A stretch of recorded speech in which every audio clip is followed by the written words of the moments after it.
एक राज्य में एक राजा की दो पुत्रियां थीं। यूं तो वे दोनों ही बड़ सुंदर, सुशील और गुणवान थे, परंतु राजा की छोटी बेटी के मन में किसी भी वस्तु की अभिलाषा नहीं थी। वो तो बस प्रभु का ध्यान करते हुए वर्तमान का ही सोचती थी। उनका प्रभु पर अटल विश्वास था। जब राजा की दोनों बेटियों की शादी उचित स्थान पर हुई, तो राजा ने अपने योग्य वर की खोज आरंभ कर दी। लेकिन छोटी बेटी के मन में वैराग्य की झलक देखकर राजा की सोच पड़ गई। राजा वर की तलाश तो कर रहे थे, लेकिन छोटी बेटी की शादी के लिए वर नहीं मिल पा रहे थे।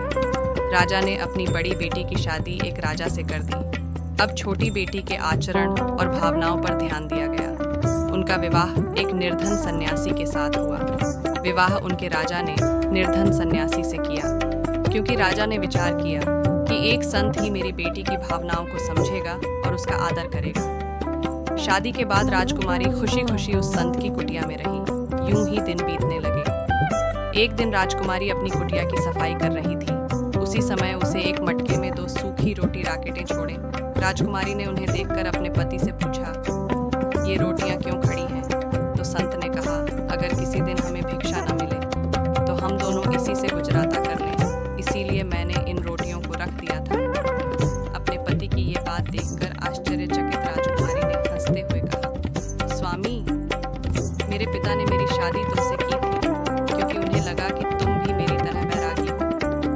कितना अजीब है कि आप प्रभु की भक्ति करते हैं, परंतु आप प्रभु पर विश्वास नहीं करते, क्योंकि अगर आप विश्वास करते तो कल की चिंता न करते। जो व्यक्ति कल की चिंता करता है वो अपने प्रभु का हो ही नहीं सकता, ना ही वो इस दुनिया से विमुख हो सकता है।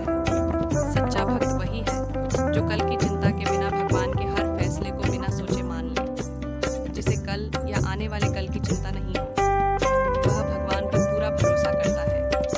वह भगवान का सच्चा भक्त भी है, वही उपासक है, सच्चा सन्यासी भी है। आने वाले दिन या समय की चिंता तो